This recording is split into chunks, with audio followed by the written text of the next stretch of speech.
Kasi dahil sa kasalukuyan kasi medyo nagiging unpopular si Chis Escudero at maging ang mga dating mahistrado ng ating Korte Suprema at even sa framers of the 1987 Constitution ay kanya na pong kinokontra.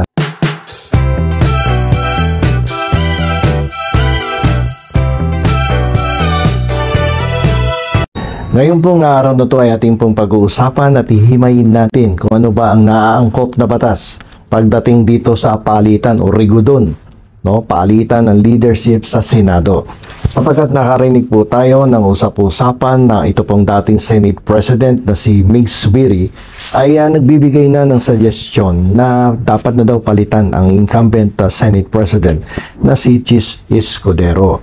Bagamat itong si Chis Escudero ayon sa kanyang mga kaalyado ay nag-i-enjoy pa rin ng majority ng miyembro ng Senado, ay ano po ba talaga ang patakaran upang palitan ang isang Senate President dyan sa ating Senado? Yan po ang ating pag-uusapan ngayon. Ano ba ang batas? Ano ba ang patakaran? Ano ba ang naging tradisyon? At ano ba ang naging kasaysayan ng politika pagdating sa palitan ng mga Senate President? So, umpisahan po natin dito sa probisyon ng ating saligang batas. Sa saligang batas, kung babasahin po natin ang Article 6, Section 16, Paragraph 1 of the 1987 Constitution, dito makikita natin kung paano pinaliwanag ng Konstitusyon ang pagpuproseso ng pagpapalit ng Senate President. Ayon sa Article 6, Section 16, the Senate shall elect its Senate President by majority vote. Ganon din po sa pagpili ng House Speaker of the House of Representatives. Inakailangan ay by a vote of majority makakuha siya ng sapat na boto upang mapalitan ang kasalukuyang House Speaker. At paano naman kung may gusto ang presidente na maupang Senate President or Speaker of the House? Pwede ba siyang makialam? Pwede niya bang sabihan yung mga senador, "Oy, ay gusto kong umupo si Tito Sen. Yan ang iboto nyo." Pwede nyo bang gawin yun? Bagamat ito po ay hindi nakasaad sa ating saligang batas, but if we are going to trace political history, ay marami na pong presidents, no, na nangyari sa nakaraan na ang presidente ay nag-exert ng kanyang influence in order to help yung isang senador na maging isang Senate President. Okay, so ang kasaysayan kasi ay sinasabi, no, lalong-lalo na nung panahon ni Cory Aquino. Bibigyan ko lang kayo ng example, Nung panahon ni Cory Aquino, Senate President ay si Jovito Salonga, na matagal nang kasama ni Corazon Aquino, dating presidente. Noong panahon ni Fidel Ramos, ganun din. Ang naupong Senate President ay si Neptali Gonzales, sinundan ni Edgardo Angara. So lahat ng naupong Senate President noong panahon ni Fidel Ramos ay kanyang nakakaalyado. Noong panahon ni Noynoy Aquino, paigsigin natin, walang katawan na natin yung iba. Noong panahon ni Noynoy Aquino, napakahaba ng taon na pinagsilbi ni Franklin Drilon bilang Senate President. That was during the time of Noynoy Aquino presidency.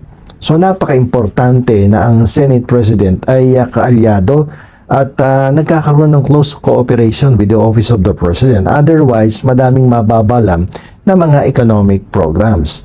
Kasi kung kanyang kaalyado at merong close cooperation ng isang Senate President na isusulong ng tama ang kanyang legislative agenda at nasusunod kung ano ba dapat ang mga ipinopropose na batas na naaayon sa mga economic programs ng kasalukuyang presidente.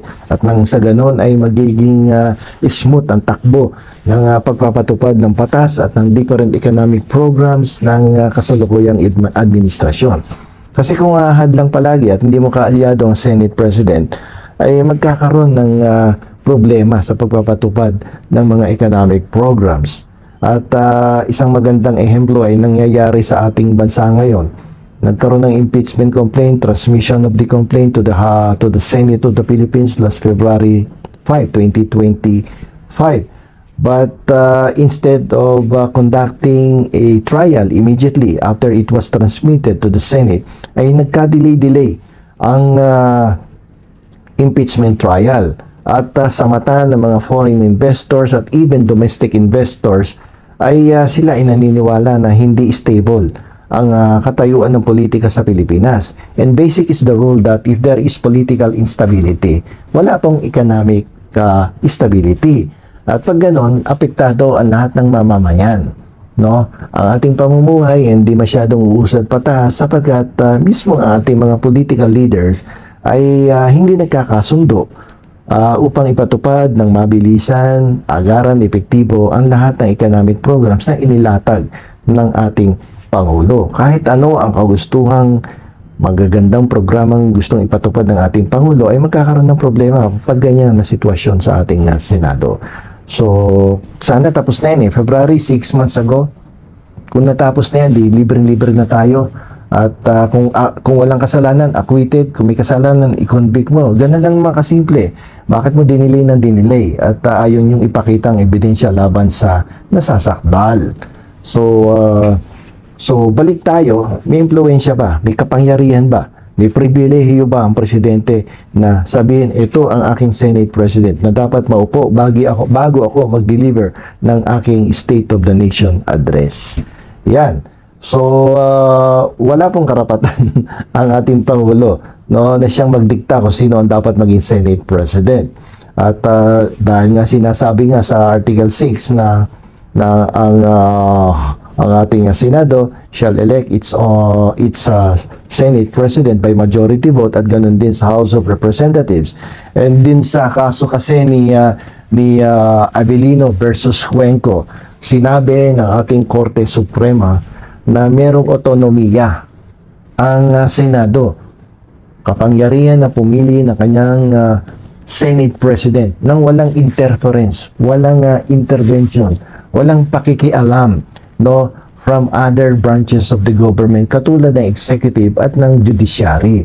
Siya lamang ang dapat magsasabi kung sino ang dapat mamuno sa Senado at maging doon sa House of Representatives. And that was what the Supreme Court said in the case of Avellino versus Cuenco. At yan po ay inulit na din sa ilang pang kaso na dinesisyonan ng Korte Suprema sa kaso ng Angara versus Electoral Commission. Maliwanag yan. Walang dapat nakikialam.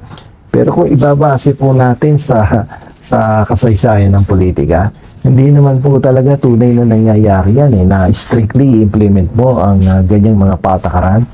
Sapagkat kung strictly gagawin mo yan, ay may hirapan ng presidente. So, yan ay nangyari noong panahon ni Cory Aquino, Jovito Salonga, ang Senate President, kaalyado. Fidel Ramos, kaalyado. Neptali Gonzales, ang Senate President, sinundan ni Edgardo Angara. O, lundagin na natin, noong panahon ni Noynoy Aquino, it was Franklin Drilon who served the longest term as Senate President. So, yan po ang kalakaran at yan po ay ang ginagawa talaga. Yung practical side, tradisyon, ay talagang nagagamit ang impluensya ng Pangulo para maupo kung sino dapat ang Senate President na makikipagtulungan closely with the Office of the President. At kasi sa kasalukuyan kasi medyo nagiging unpopular si Chis Escudero at maging ang mga dating mahistrado ng ating Korte Suprema at ang events of ang framers of the 1987 Constitution ay kanya na pong kinokontra sa kabila ng lahat na yan ang mga naging framers of the 1987 Constitution, pero sinasabi ni Chis siya ang tama. Okay, wala daw siyang pakialam kahit si Justice Carpio pa yan. Okay, so allegedly yun ang nabasa natin sa mga newspapers at sa mga ilang social media na ating napanood. Okay, so alam niyo po, ang Senado ay hindi lamang isang entablado ng kapangyarihan. Ito ay isang sangay, isa sa mga sangay ng ating pamahalaan. Bukod sa judiciary, bukod sa ehekutibo, andiyan dyan ang lehislatura na dapat maipakitang isang matatag na institusyon at merong katapatan na maglingkod sa taong bayan. At kung magkaroon man ng pagpapalit ng liderato, ay ito ay para sa kapakanan at sa pagsulong ng interes ng majority of the people. Hindi upang isulong ang interes ng isang kaibigan o isang kaalyado sa politika at pagtakpan ng mga kasalanan ng isang nasasakdal sa impeachment court. So pag ganito, siguro nararapat lamang na magkaroon na ng pagpapalit ng liderato sa ating Senado. Ito po ay legal, no? Yan po ay naaayon sa ating saligang batas na kahit anong oras pwedeng magpalit ng liderato ang ating Senado at maging ang House of Representatives